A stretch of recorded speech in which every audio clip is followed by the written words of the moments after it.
Jemaat Tuhan, marilah kita berdoa mohon bimbingan Roh Kudus. Bapa di dalam sorga, kami datang bersyukur dan berterima kasih karena boleh melaksanakan ibadah keluarga di rumah kami masing-masing. Berkatilah kami ya Bapa, lewat firman Tuhan yang kami baca dan renungkan, kiranya menjadi pedoman supaya kami dapat melakukan firman-Mu, menyenangkan hati Tuhan, dan nama Tuhan terus dimuliakan dalam kehidupan kami. Di dalam nama Tuhan Yesus kami berdoa. Amin.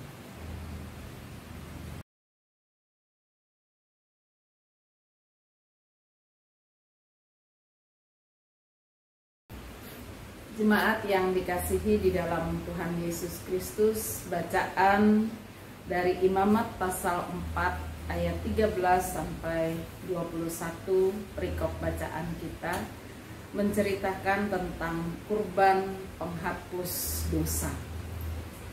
Kita bisa melihat bagaimana orang Israel dituntut oleh Tuhan untuk hidup dalam hidup yang kudus.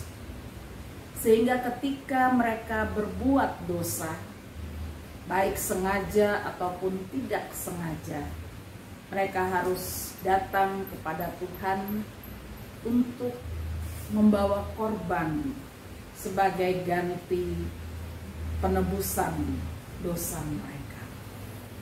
Bisa bayangkan kalau kita hidup pada zaman ini, pasti banyak kurban-kurban yang harus kita bawa berupa ternak. Tetapi syukur kepada Tuhan karena Yesus Kristus telah menjadi sang korban, anak domba Allah yang menghapus dosa-dosa kita, bahkan dosa dunia ini. Bapak Ibu Saudara yang dikasihi di dalam Tuhan Yesus Kristus, dalam bacaan ini kita melihat ketika orang Israel, para pemimpin dan umat dengan sengaja ataupun tidak sengaja melakukan dosa, mereka harus membawa korban kepada Tuhan. Dan korban yang diberikan kepada Tuhan berbeda-beda. Kalau orang yang menjadi pemimpin, dia mendapatkan hukuman yang lebih besar karena dia menjadi contoh dan teladan sebagai barometer kesalahan umat.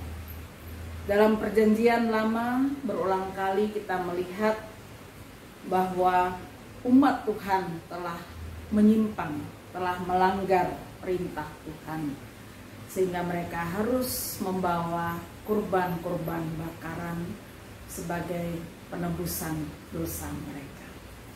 Bapak Ibu Saudara yang dikasihi di dalam Tuhan Yesus Kristus, dalam bacaan ini kita melihat juga tata cara pelaksanaan korban penghapus dosa untuk umat maupun imam yang sama, yaitu lembu yang harus disembelih di hadapan Tuhan.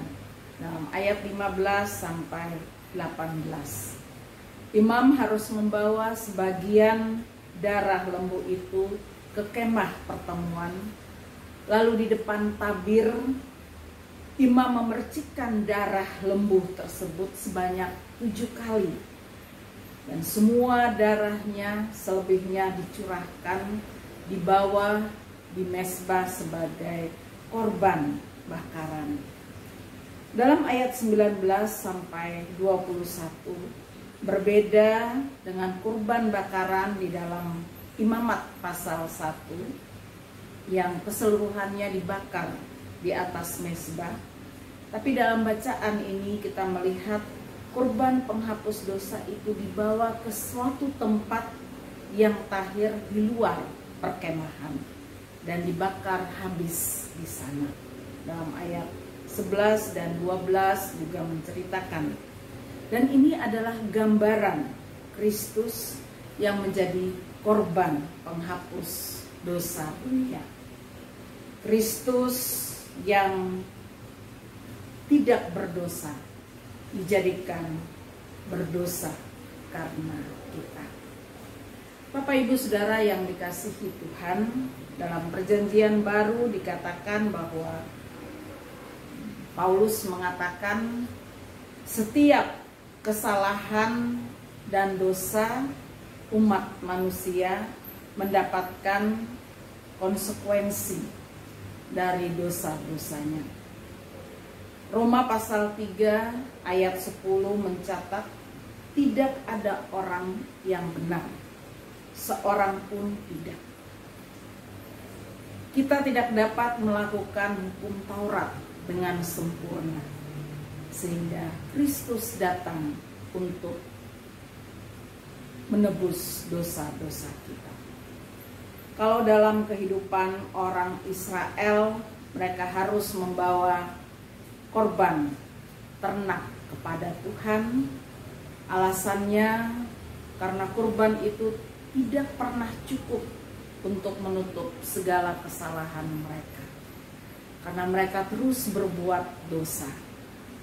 Bapak Ibu Saudara yang dikasihi di dalam Tuhan Yesus Kristus, kita yang telah diampuni oleh Yesus Kristus diminta untuk hidup dalam kekudusan berdasarkan pengudusan yang telah dilakukannya di atas kayu salib. Kudus pada hakikatnya artinya bahwa kita dipisahkan atau dikhususkan untuk melakukan pekerjaan Allah. Bukan kita adalah orang-orang yang sempurna, orang-orang yang kudus pada dirinya, tetapi kita dikuduskan oleh Allah untuk melakukan pekerjaan Allah. Seperti yang dikatakan di dalam 1 Petrus pasal 2 ayat 9, tetapi kamulah bangsa yang terpilih, imamat yang rajani, bangsa yang kudus, umat kepunyaan Allah sendiri, supaya kamu memberitakan perbuatan-perbuatan yang besar dari Dia, yang telah memanggil kamu keluar dari kegelapan kepada terangnya yang ajaib. Bapak Ibu Saudara yang dikasihi di dalam Tuhan Yesus Kristus, bisakah kita hidup kudus? Yang pertama adalah kita harus mendengar suaranya. Hidup dalam ketaatan kepada Tuhan. Ibrani pasal 4 ayat 7 mengatakan, pada hari ini jika kamu mendengar suaranya, janganlah keraskan hatimu, seperti di Meriba dan juga di Masa di padang gurun. Karena ketika orang Israel saat itu tidak mendengar suara Tuhan, mereka tidak boleh masuk ke tanah Kanaan. Bapak Ibu Saudara, Roh Kudus akan terus berbicara kepada kita. Marilah kita belajar untuk peka mendengar suaranya. Yang kedua, bahwa jika kita telah berbuat dosa, Tuhan meminta kita supaya bertobat, meninggalkan dosa-dosa kita. Bertobat artinya berbalik arah. Bersyukur kepada Tuhan Yesus yang bersedia menjadi korban penghapus dosa. Seharusnya membuat kita menghargai korban penyuciannya dengan cara meninggalkan kehidupan lama yang diwarnai dengan kehidupan yang lama, dan mengenakan hidup baru yang dianugerahkan Allah.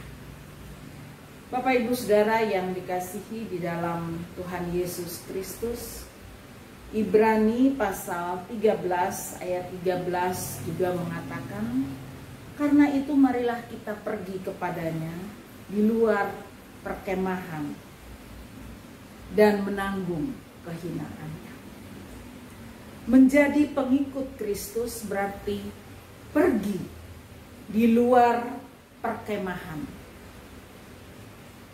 Ini adalah melambangkan perkemahan, melambangkan semua kenikmatan dosa, meninggalkan kehidupan dunia, nilai-nilai yang tidak kudus, keluar dari kehidupan dosa. Dan dilanjutkan dalam ayat 15 dan ayat 16, mari mempersembahkan korban syukur kepada Allah, yaitu ucapan bibir yang memuliakan namanya.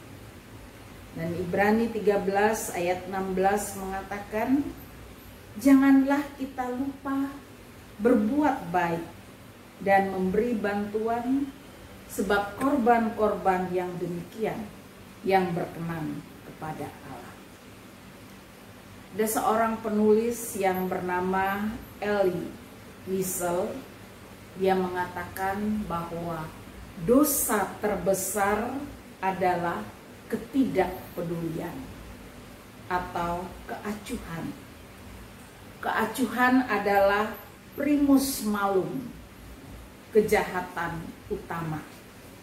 Bapak Ibu Saudara yang dikasihi di dalam Tuhan Yesus Kristus, pada saat ini kita yang telah diampuni dosa-dosanya, kadang-kadang kita cuek, kita tidak peduli dengan sesama kita. Ternyata itu juga adalah dosa yang terbesar. Karena firman Tuhan mengatakan perintah 10 hukum Taurat. Yang pertama-tama adalah kasihilah Tuhan Allahmu dengan segenap hatimu. Dan yang kedua adalah kasihilah sesamamu manusia seperti dirimu sendiri. Kita tidak saja mengasihi Allah, tetapi juga mengasihi sesama manusia. Bapak Ibu Saudara yang dikasihi di dalam Tuhan Yesus Kristus, keacuhan kita adalah dosa yang terbesar yang membuat hati manusia tidak peduli terhadap kemanusiaan. Kasih terhadap Tuhan harus diwujudkan terhadap atau kepada sesama yang kelihatan. Tuhan Yesus katakan di dalam Matius pasal 25 ayat 35 dan seterusnya, sebab pada waktu aku lapar kalian memberi aku makan, pada waktu aku haus kalian memberi aku minum, aku seorang asing kalian menerima aku di rumahmu, atau aku tidak berpakaian, kalian memberi aku pakaian. Ketika aku sakit, kalian merawat aku. Ketika aku di penjara, kalian mengunjungi aku. Bapak Ibu Saudara, Allah senantiasa hadir, entah kita tolak atau kita terima Dia. Maka menolak sesama sungguh-sungguh menjadi dosa yang besar. Serajin apapun kita beribadah, ibadah itu menjadi tidak bermakna ketika kita memperlakukan sesama kita, saudara kita, secara tidak manusiawi. Jemaat yang dikasihi di dalam Tuhan Yesus Kristus, kita tidak tahu, tidak dapat memprediksi kapan kehidupan kita akan berakhir. Sehingga ketika kita diberikan kesempatan untuk hidup, Mari kita hidup di dalam kekudusan, sehingga kehidupan kita benar-benar mencerminkan kita sebagai anak-anak Tuhan. Tanggalkan dosa-dosa kita, memberi diri kita sebagai persembahan yang kudus, yang menyenangkan hati Tuhan. Bapak Ibu Saudara yang dikasihi Tuhan, seperti seorang anak yang bertanya kepada ibunya, dapatkah kita tidak berbuat dosa setahun? Ibu itu katakan tidak mungkin. Ataupun 1 bulan, mungkin bisa saja kita berbuat dosa. Tetapi ketika anak itu bertanya, bisakah 1 jam saja kita tidak berbuat dosa? Ibu ini katakan bahwa bisa 1 jam. Dari 1 jam ke 1 jam berikutnya, kita belajar terus untuk tidak melakukan dosa. Pujian dalam Kidung Jemaat 457. Ya Tuhan, tiap jam Ku memerlukan. Kita selalu meminta pertolongan Tuhan. Tuhan mendampingi kita. Ketika Tuhan dekat, enyah penggoda kita. Terus bersinar, menjadikan hidup ini semakin bermakna. Ketika kita hidup kudus, nama Tuhan dipuji dan dimuliakan. Tuhan memberkati. Amin.